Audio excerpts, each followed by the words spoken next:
오늘 저와 여러분들 함께 하나님의 말씀으로 은혜 나누길 원하는데 그 주신 말씀이 바로 마태복음 14장 22절부터 33절까지 말씀입니다.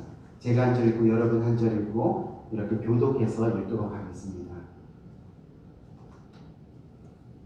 예수께서 즉시 제자들을 재촉하사 자기가 무리를 보내는 동안에 배를 타고 앞서 건너편으로 가게 하시고 무리를 보내신 후에 기도하러 따로 산에 올라가시다 저물매 거기 혼자 계시더니 배가 이미 육지에서 술이나 떠나서 바람이 거슬림으로 물결을 인하여 고난을 당하더라.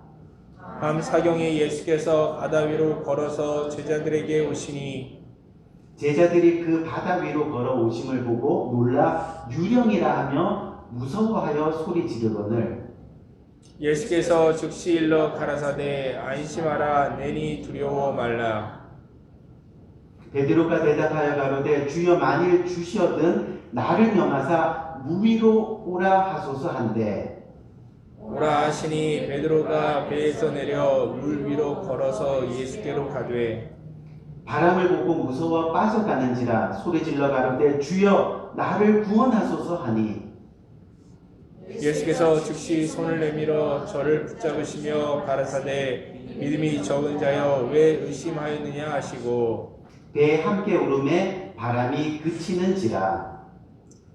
배에 있는 사람들이 예수께 절하며 가로되 진실로 하나님의 아들이로소이다 하더라. 아멘. 아멘. 아멘. 오늘 저와 함께 은혜 나눈 말씀 The reason why God gives us the storm in our lives.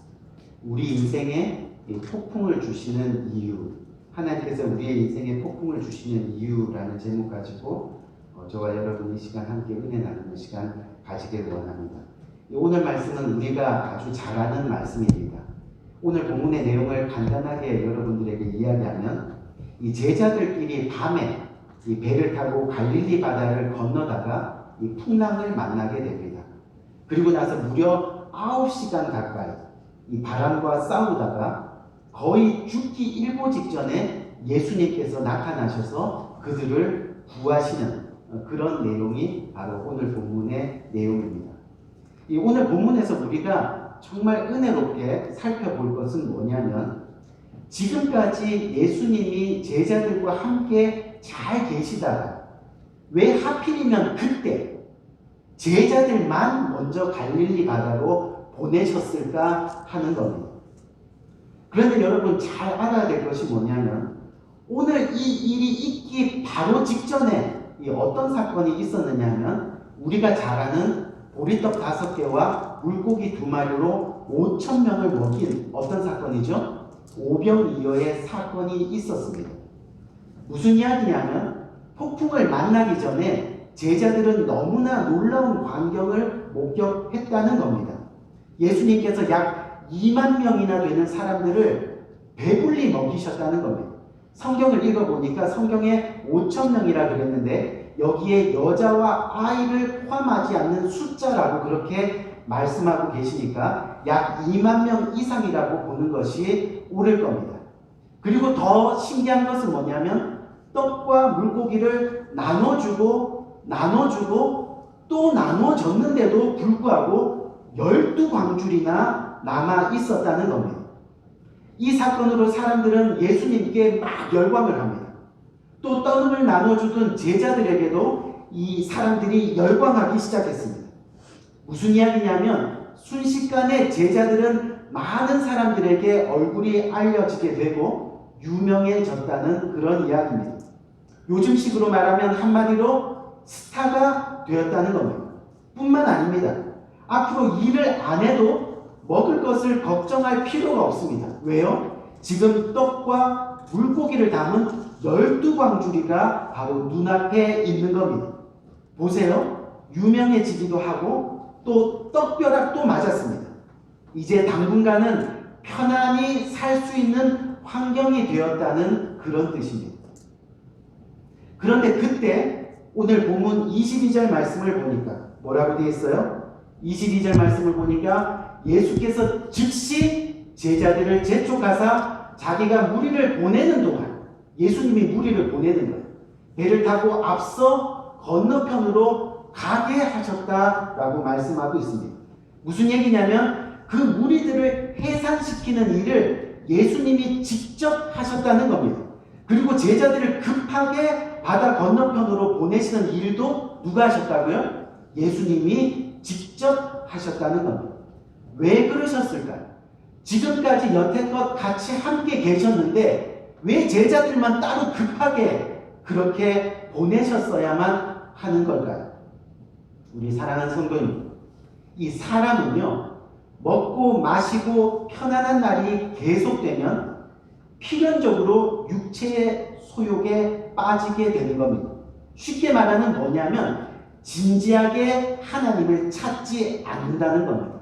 우리 인생 가운데 정말로 하나님을 찾지 않는다는 거예요. 그리고 더 시간이 지나서 사는 것에 불편함이 없어지면요, 결국은 자신밖에 모르는 사람이 되는 겁니다. 다시 말하면 내 삶 가운데 하나님은 없는 겁니다. 뭔가 혼자서도 자신이 있어 보인다는 그런 이야기죠. 물론 사랑하는 성도님들, 인생이 공고하기만 해서는 살 수 없겠죠. 하지만 형통한 날이 오래되어서도 안 된다는 겁니다. 왜요? 형통한 날이 오래 지속되면 반드시 사람은 하나님으로부터 멀어지게 되어 있습니다. 하나님의 관심이 식어진다는 겁니다. 결국 하나님을 믿지 않습니다. 하나님을 떠납니다. 자신이 잘나서 형통한 줄 착각하게 되는 겁니다. 그래서 우리가 성경 누가복음 12장을 보니까 어떤 부자된 사람, 이 부자된 사람이 뭐라고 고백을 해요? 이제는 부자가 됐으니까 이제는 평안히 먹고 즐기고 마시고 쉬자, 이렇게 말하는 겁니다. 그런데 그때 하나님이 뭐라고 말씀하세요? 너의 생명을 오늘 밤에 거두어 가리니 지금 너가 가진 것이 무슨 소용이 있겠느냐고 말씀하고 계시는 겁니다. 여러분, 결론부터 말씀드리면요, 하나님이 우리 삶에도 풍랑을 주신다는 겁니다. 가끔씩 어려움을 허락하신다는 거예요. 왜요? 우리가 전도서 7장 14절 말씀을 한번 보겠습니다. 전도서 7장 14절 말씀을 보니까 형통한 날에는 기뻐하고 공고한 날, 배드타, 그렇죠? 공고한 날에는 뭐예요? 뒤돌아보라. 이 두 가지를 하나님이 병행하게 하셨다는 거예요. 병행하게 하셨다. 주님께서 틀림없이 말씀해 주셨어요. 하나님이 우리 인생의 형통함과 그리고 곤고를 병행해서 주신다고 말씀하고 있습니다. 왜요? 이유가 뭐예요? 왜요? 끝까지 우리가 하나님 믿고 생명길 가게 하시려고요. 더 나아가서 하나님의 진정한 일꾼들이 되게 하시려고. 그래서 하늘의 면류관과 하늘의 상급과 재산을 보장받게 하시기 위해서 주님은 그렇게 하신다는 겁니다. 여러분, 오늘 이 본문에 나오는 12명의 제자들이 지금은 유명해졌습니다. 떡벼락도 맞았습니다. 무슨 말입니까? 우리의 의식주 문제가 해결되고 또 적당히 좋은 차, 적당히 좋은 집, 또 적당히 좋은 일터에서 이제는 그렇게까지 돈 걱정 없이 살 수 있는 시간이 왔다는 겁니다. 그런데 그 시간이 위험한 시간이라 말씀하고 있는 겁니다. 적당히 교만해지기 시작하는 그 시간이 바로 하나님을 떠날 수 있는 시간이라는 겁니다. 하나님을 버릴 수 있는 시간이라는 겁니다. 아니, 하나님을 믿는다고 하면서 전혀 하나님 나라를 위해 희생하지 않는 시간이 될 수도 있다는 겁니다. 구원받은 것으로 착각할 수 있는 시간이라는 겁니다. 계속해서 구원을 이루어가야 하는데 멈출 수 있는 시간이라 말씀하고 있는 겁니다. 그런데 그때 예수님이 제자들을 갈릴리 바다로 보내셨다는 겁니다. 그리고 폭풍을 만나게 하시는 겁니다. 왜요? 지금은 보잘것없는, 아직은 연약해 보이는 12명의 제자들이 계속해서 하나님을 의지하며 살 수 있도록, 또 더 나아가서는 결국은 2000년 기독교 역사의 중심이 될 좋은 일꾼으로 세우시기 위해서, 아멘? 그렇게 주님은 그들을 바닷가로 내모치고 풍랑을 허락하셨다는 겁니다. 그래서 그들에게는 폭풍이 필요합니다. 그래서 그들에게는 바람이 필요한 겁니다. 쉽게 말하면 제자들을 훈련시키기 위한 예수님의 방법이었다는 겁니다. 그것을 통해서 우리는 순종과 불순종이 나누어지게 됨을 목격하게 됩니다. 그것을 통해서 결국은 진짜 제자와 이 가짜 제자로 나누어지게 된다는 겁니다. 우리 사랑하는 성도님, 우리 삶에도 가끔씩 이 폭풍이 치고 바람이 부는 이유가 궁극적으로는 여기에 있습니다. 뭐예요? 하나님 포기하지 마요. 아멘? 아멘. 끝까지 붙들라고. 아멘? 아멘. 그래서 정말 구원을 이루는 사람이 되라. 그래서 하나님 앞에 서는 날 하나님의 진짜 일꾼으로 칭찬받으라. 주님은 저와 여러분들의 삶 가운데 가끔씩 폭풍을, 가끔씩 바람을 일으켜 주신다는 겁니다. 지난주에 어느 기독교 신문을 제가 보니까 2019년도 미국 전체 기독교 인구와 2020년 이 코로나 팬데믹 때의 이 기독교 인구를 통계한 내용이 나와 있습니다. 각 교회들마다 보니까 평균 3분의 1 정도의 사람들이 교회를 떠났다는 통계가 나왔습니다. 교회를 문 닫은 곳도 너무 많이 있었습니다. 그런데 어려움과 고난에 대해 진짜 믿음과 신앙이 나타난다는 것이 사실입니다. 성경 말씀대로 결국 고난 가운데 어떻게 돼요? 알곡과 가라지가 나누어지는 겁니다. 그렇죠? 코로나 팬데믹 상황에도 그럼에도 불구하고 이 신문은 뭐라고 얘기하느냐면요. 예배를 지키고 교회를 세우고 하나님을 포기하지 않고 끝까지 붙드는 진짜 일꾼, 진짜 알곡이 전체 3분의 2나 된다는 것이 희망이라고 말씀하고 있습니다. 그것이 정말 희망입니다. 야, 정말 알곡이었구나. 정말 주님의 제자였구나. 정말 성도였구나. 그것을 알 수 있었던 것이 어때요? 너무나 기뻤다는 거죠. 우리 사랑하는 성도님, 우리의 삶에도 간간히 바람이 불어옵니다. 때로는 고난이, 때로는 어려움이 찾아온다는 이야기입니다. 그것이 육체의 건강 문제든 아니면 정신의 문제든 또는 자녀의 문제든 경제적이든 인간관계 문제든 그런 어려움은 반드시 저와 여러분의 삶 가운데 찾아온다는 겁니다. 그런데 그때마다 가라지처럼 쭉쟁이처럼 바람에 날려가는 우리가 되어서는 안 된다는 그런 얘기입니다. 반석에 세워진 교회처럼 우리의 믿음도 반석에 세워져야 한다는 겁니다. 그래서 주님은 우리 삶에도 언제나 때로는 이 폭풍을 주시고 바람을 일으키십니다. 반석 가운데서 흔들리지 말라고 말이죠. 주님께서 이렇게 풍랑을 주시고 폭풍을 주시는 것은요, 우리를 괴롭게 하기 위해서 아닙니다. 또 우리가 미워서도 아닙니다. 죄에 대한 징벌은 더더욱 아닙니다. 뭐 때문이에요? 우리를 영적 인격체로 하나의 잘된 작품으로 좋은 일꾼으로 끝까지 구원을 이루는 천국 백성을 만드시기 위한 하나님의 훈련인 것입니다. 더불어 또 하나 잊지 말아야 될 것은 그렇기 때문에 하나님의 훈련이기 때문에 그 폭풍은 얼마 안 가서 반드시 어떻게 해요? 그친다는 겁니다. 멈춘다는 겁니다. 코로나도 틀림없이 종식될 겁니다. 아멘? 아멘. 여러분, 사실 이 코로나 팬데믹으로 인해서요, 대부분 우리의 믿음의 실체가 드러났습니다. 신앙의 바닥을 보이게 되었습니다. 그렇기 때문에 정신 똑바로 차려야 한다는 겁니다. 아멘? 정말 구원을 이루는 그리스도인이 되는 것은 그렇게 만만한 것이 아니라는 것을 우리는 경험하고 있습니다. 그래서 정말 구원을 이루는 그리스도인이 되는 것은 쉬운 일이 아니라는 그런 이야기입니다. 그렇다면 오늘 주님이 제자들에게 한 것처럼 저와 여러분들의 삶 가운데서도 가끔 폭풍을 주시는 이유가 뭐냐는 것을 세 가지 정도로 살펴보기를 원합니다. 그 첫 번째가 뭐냐면 우리 삶에 폭풍을 주시는 이유 첫 번째가 환경 가운데 뭐 하기 위해서요? 순종하는 훈련 때문입니다. To obey God. 하나님께 순종하게 하기 위한 겁니다.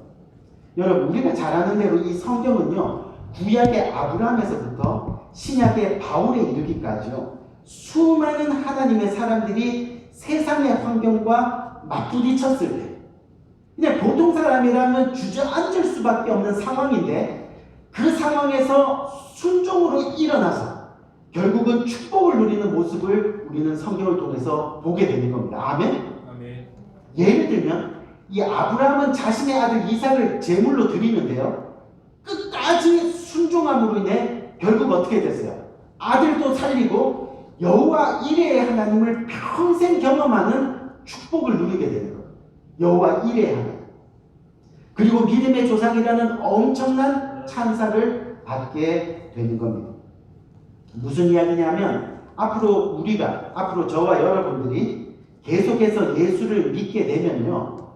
세상의 환경과 부딪히는 이 숱한 어려움을 경험할지 모른다는 이야기입니다. 예를 들면 여러분, 지금 저는 정치를 얘기하는 게 아닙니다. 정치적인 것을 얘기하는 게 아니라 지금 미국에서 지금 현 정부가 이 교회를 무너뜨리기 위해서 동성애법을 만듭니다. 교회 안에 형제, brothers and sisters, 형제 자매라는 단어를 사용하지 못하도록 하는 성차별법을 만듭니다. 남자 여자 화장실 구분을 못하게 하는 법을 만듭니다. 근데 이런 법을 어길 시에 교회는 경고 누적이 되면 문을 닫아야 합니다. 법적으로. 또 어마어마한 세금을 물어내야 합니다. 무슨 이야기예요? 오늘날 우리가 정말 말씀에 순종하는 그리스도인의 삶을 살기 위해서는 끊임없이 거슬리는 세상의 바람과 맞서며 싸워야 할지 모른다는 이야기입니다. 오늘 본문에 보니까 제자들이 어땠어요? 갈릴리 바다에서 예수님이 가라가는 곳으로 가는 도중에 바람을 만나잖아요. 근데 그 바람이 어떤 바람이었어요? 역풍이었어요. 쉽게 말하면 가는 방향, 배가 가는데 바람은 어떻게 불었어요? 앞쪽으로 부는 거예요. 역풍을 맞는 거예요. 여러분 얼마나 힘들겠어요, 이 가는 여정이. 예수님이 거기까지 가라 그랬는데 이 가는 여정이 얼마나 힘들겠냐는 거예요. 그때 제자들의 입장에서는 두 가지 중에 하나를 선택할 수밖에 없습니다. 뭐죠? 하나는요, 뱃머리를 돌려서 어떻게 하는 거예요? 그냥 돌아가는 거예요. 아니면 그 바람과 맞서서라도 바다 건너편, 이 주님이 가라고 하신 곳까지 가는 것. 이 두 가지 중에 하나를 선택해야 합니다. 결론적으로는 어떻게 됐어요? 제자들은 끝까지 배를 돌리지 않았다는 겁니다. 사랑하는 성도님, 이 제자들은 바보가 아닙니다. 배를 조정하는 기술이 없는 것도 아닙니다. 그들 중에 일부는 어부였습니다. 다시 말하면 뱃사람이었다는 그런 이야기입니다. 그러니까 역풍이 불면요, 뱃머리면 돌리면 된다는 거죠. 그러면 순풍을 타고 편하고 안전하게 반대편으로 갈 수 있는 겁니다. 그건 전혀 어려운 일이 아닌 거죠. 그런데 제자들은 그렇게 했어요, 안 했어요? 그렇게 하지 않았다는 겁니다. 그들은 바다 건너편으로 가라는 주님의 명령에 순종했다는 겁니다. 사랑하는 성도님들, 무슨 이야기입니까? 우리는 세상의 바다에서 때로는 강풍을 만날 수 있습니다. 역풍을 만날 수 있다는 이야기입니다. 그런데 나 편하자고 뱃머리를 돌리면 안 된다는 겁니다. 조금의 이익을 위해서 하나님을 속여서는 안 된다는 겁니다. 조금 손해보고 조금 불이익을 얻는다 해도 하나님 말씀에 순종하는 훈련을 해야 합니다.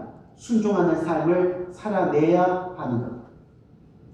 우리는 살면서 하나님께 너무나 많은 핑계를 대고 있습니다. 하나님이 부르시는데 나 장가 가야 한다고, 나 소먹이로 가야 한다고, 나 밭 갈러 가야 한다고. 너무 세상 일에 빠져 살아가고 있다는 겁니다. 성경적으로 보면 말씀에 순종하는 삶을 살아낸 믿음의 조상들은 어떻게 됐어요? 우리가 상상할 수 없는 어마어마한 축복을 누리게 되었다는 거죠.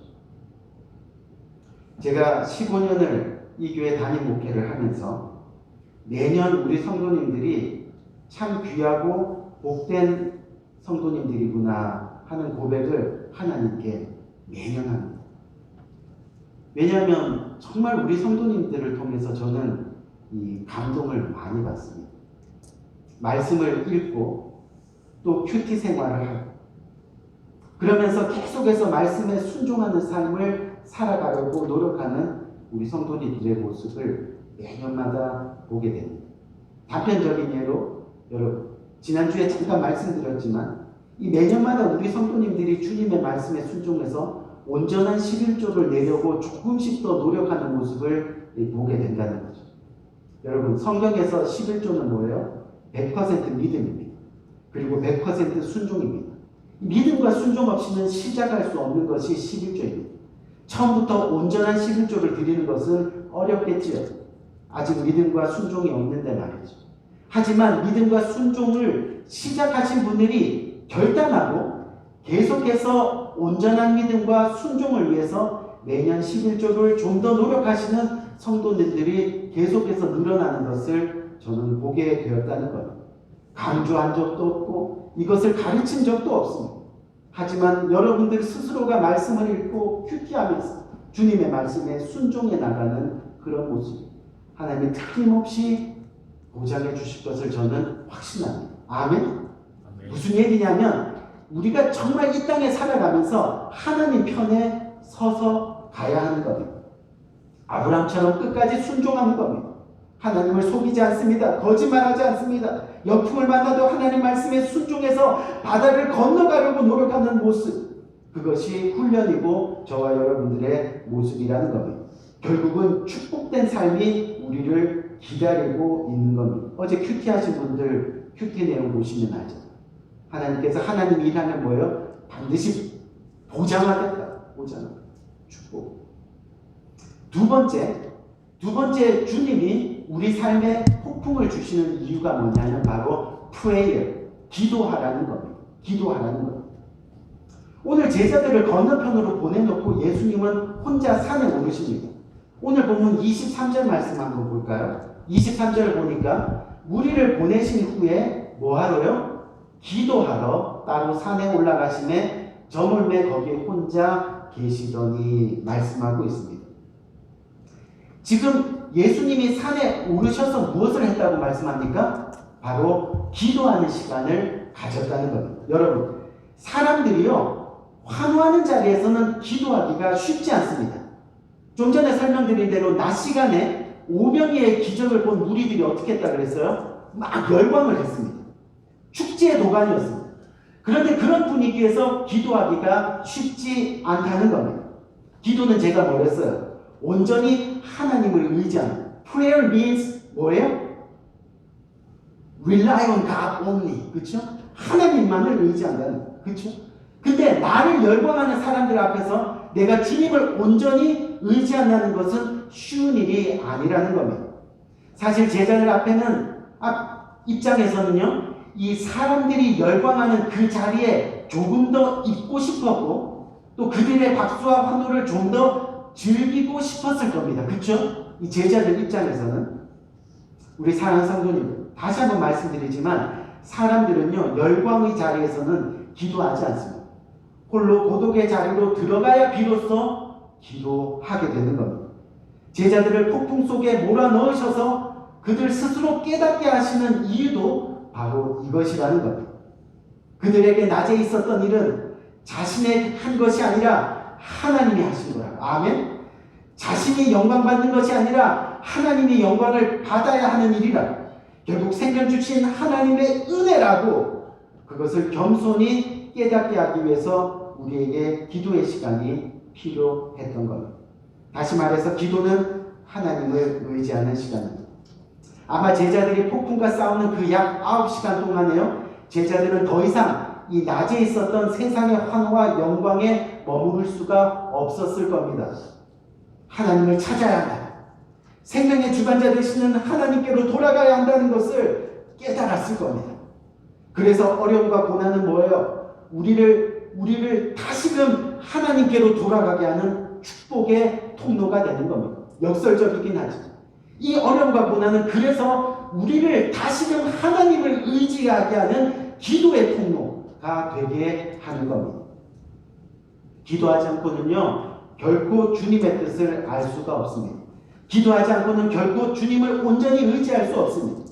여러분, 결국 홍해를 가르시고 골리앗의 이마를 명중시키시고 무리를 걷게 하신 분은 우리 주님이십니다. 아멘? 주님이 우리를 통해 일하도록 하는 것이 결국은 우리의 기도라는 겁니다. 아멘. 기도하면 주님이 우리를 통해서 일하게 되신다는 거죠. 우리 성도님. 그런데 때로는 우리가 믿음으로 거친 풍랑을 헤치면서 열심히 노를 젓고 사투를 벌이는 기도를 하는데도 응답이 없을 때가 가끔 있죠. 하지만 그때 우리는 오늘 본문 말씀을 생각해야 됩니다. 왜요? 다른 시간은 안 됩니다. 오늘 본문 26절에 보니까 뭐라 돼 있어요? 예수님이 사경에, 그것을 오늘말로 얘기하면 새벽 3시에 다른 시간은 안 됩니다. 가장 깜깜한 시간이어야 됩니다. 그 새벽 3시라는 시간이 주님이 보시기에 가장 적절한 시간이었다는 겁니다. 그때까지 우리는 어떻게 해요? 견뎌야 한다는 겁니다. 주님의 응답이 어떨 때는 느린 것 같지만 정확합니다. 전에도 말씀드린 적이 있는데 어려움은 이메일처럼 금방 찾아오는데 해답은 어떻게 해요? 화물선을 타고 태평양을 건너는 것 같을 때가 있다는 거죠. 답답하죠. 하지만 믿으세요. 하나님의 때가 언제나 정확한 겁니다. 아멘? 하나님의 때. 주님은 산 위에서 제자들을 다 보고 계셨습니다. 마찬가지로 주님은 오늘도 우리들을 다 보고 계십니다. 그리고 우리의 모든 처지를 다 알고 계시는 겁니다. 그래서 가장 적절한 시간에 우리에게 응답하실 겁니다. 벼가 익으면 고개를 숙이듯이 우리의 믿음이 좀 더 익을 때까지, 우리의 신앙이 좀 더 겸손해질 때까지 하나님은 그렇게 기다리고 또 기다리시는 겁니다. 여러분, 저와 여러분들의 인생에 바람이 불 때 그냥 흔들리십시오. 주님의 훈련이므로 고생을 좀 해도 괜찮습니다. 아멘? 그러나 그 바람은 기도할 때 멈춘다는 것을 잊어서는 안 됩니다. 아멘? 기도하라. 그게 주님의 훈련 방법입니다.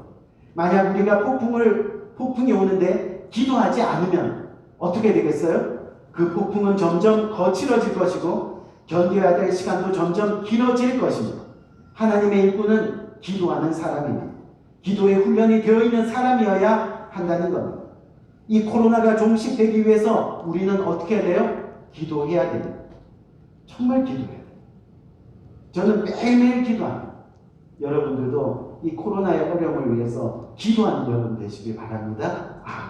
우리 마지막, the last one. 마지막, 우리 삶에 폭풍을 주시는 이유 세 번째가 뭐냐면 실패를 두려워하지 않도록 하시기 위해서입니다. 쉽게 말하면 실패를 두려워하지 말라는 겁니다. 여러분, 신앙생활 한다는 것은 뭐냐면 불이익을 감수한다는 그런 뜻입니다. 신앙생활 자체가. 왜 그렇습니까? 오늘 갈릴리 바다로 제자들을 내모신 분이 누구세요? 예수님이에요. 좀 신앙생활 잘 하려고 예수님 믿었는데 예수님이 막 바다로 내몰고 폭풍을 막 주고 막 그러시는 거지. 주님이 가라고 하셨는데 그들은 폭풍을 만납니다. 주님이 시켜서 순종했는데 풍랑을 만났다는 겁니다. 이게 뭐지? 예수 믿어도 소용없네? 할 수도 있는 상황입니다. 또 오늘 본문에 보니까 베드로는 주님 말씀 따라서 배에서 뛰어내렸는데도 바다에 어떻게 됐어요? 빠졌습니다. 또 제자들은 바보같이요. 예수님을 몰라보고 유령이다. 오늘 본문에 나오잖아요. 그렇죠? 유령이다 그랬습니다. 제자들이나 베드로나 다 주님이 그 길을 허락하셨음에도 불구하고 주님을 알아보지도 못하고 끝까지 믿지 못하고 물에 빠지고 실패했다는 겁니다. 그런데 그렇다고 그 한 번 실수로 그들이 망했습니까? 그 한 번 실수로 그들의 인생이 끝났냐 말입니다. 아니라는 거예요. 오늘 본문 31절과 30절과 31절 말씀을 한번 보세요. 뭐라고 되어 있느냐면 바람을 보고 무서워 빠져가는지라 소리질러 이르되 주여 나를 구원하소서 하니 예수께서 어떻게 해요? 즉시 손을 내밀어 그를 붙잡으시고. 여러분 잘 보세요. 지금 베드로가 물에 빠졌어요. 주님 살려주세요 했더니 어떻게 하셨다고요? 즉시 손을 내미셨다고 하셨습니다. 또 그 전에 제자들이 바다 위를 이 걸어오시는 예수님을 보고 뭐라 그랬다 그랬어요? 유령이다 라고 그랬어요. 소리 질렀더니 예수님이 27절 말씀에 뭐라 그랬어요? 즉시 이르시되 안심하라, 남이 두려워하지 말라. immediately, 즉시 그렇게 말씀하고 계십니다. 무슨 이야기입니까? 제자들은 앞으로도 수없는 실패를 경험하게 될 사람들입니다. 저와 여러분들도 마찬가지입니다. 예수 믿는다고 하지만 앞으로 살아가는 동안 예수님 얼굴에 먹칠할 일들을 수없이 겪을 수도 있는 사람들이란 얘기입니다.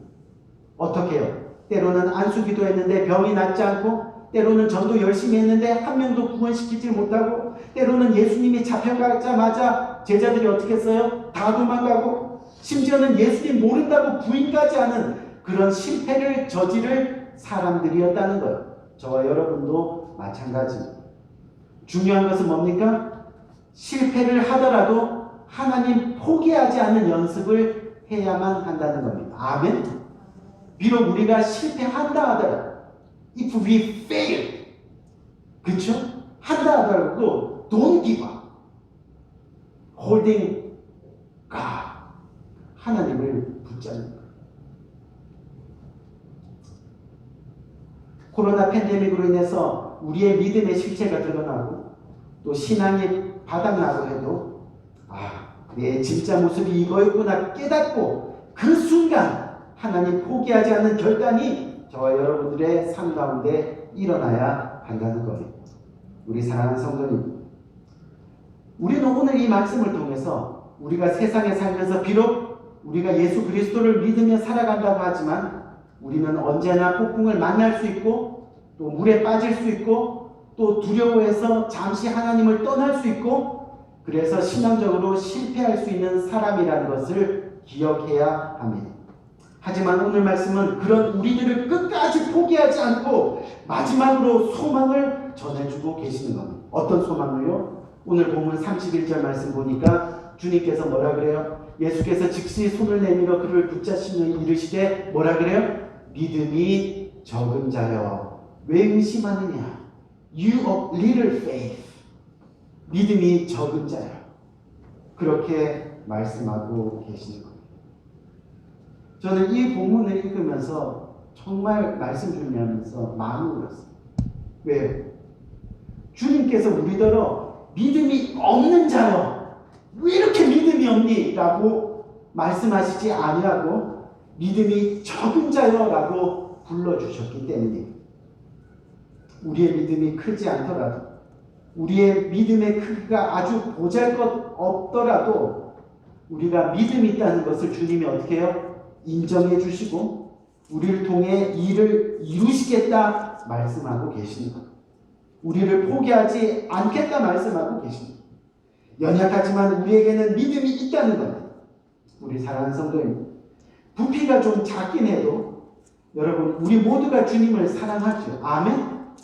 그러니까 우리의 거듭된 실패에도 불구하고 주님은 우리를 통해 일하시기를 원하신다는 것. 우리를 포기하지 않으신다는 것. 교회를 세워나가신다는 것. 우리를 진정한 일꾼을 만드시겠다는 겁니다. 이 12 제자들처럼.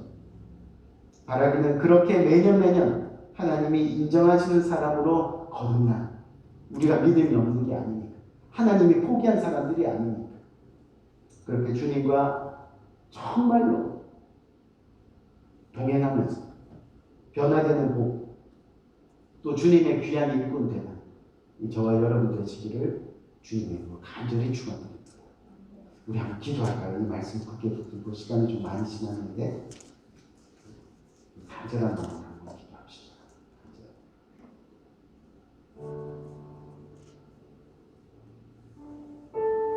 우리 사랑하는 성도님들, 우리가 죄인입니다. We are sinners. 그렇기 때문에 우리는 언제나 실패할 수 있습니다. We may fail in our lives. 하지만 주님은 포기하지 않으십니다. He never gives up us. He continues to call us as as a child of God, as his disciples. He never gives up. 절대 포기하지 아니하신다는 거죠. Never, ever. 우리는 다시 일어나야 됩니다. 이 순간 주님이 필요하다고 다시 한번 고백해요. 우리의 신앙이 바닥나고 우리의 믿음이 정말로 그 실체가 드러났다 하더라. 그때가 다시 난 주님이 필요해요. 주님의 그 손길이 필요해요. 다시 한번 일어나기를 원합니다. 주님을 붙들기를 원합니다. I need you. I want you. That's my Lord. That's my Savior. I really, really want to be with you. 우리의 고백이 그렇게 이루어져 나가야 합니다. I need you. 당신이 정말 필요합니다. 우리 오늘 이 시간에 간절히 바라기는 어려운 상황에서도 하나님 함께 동행하심을 감사합니다. 믿음이 없다 꾸짖지 않으시고 믿음이 있다 인정해 주시니 감사합니다. 하나님 끝까지 주님과 동행하기 원합니다. 주님이 필요합니다. 주님을 붙들며 나가기 원합니다. 우리 말씀 붙들고 간절한 마음으로 실패가 있다 하더라도 주님과 함께 동행하길 원합니다. 기도하며 나갈 수 있는 복된 시간이 되길 원합니다. 기도하겠습니다. 조심하고자 하는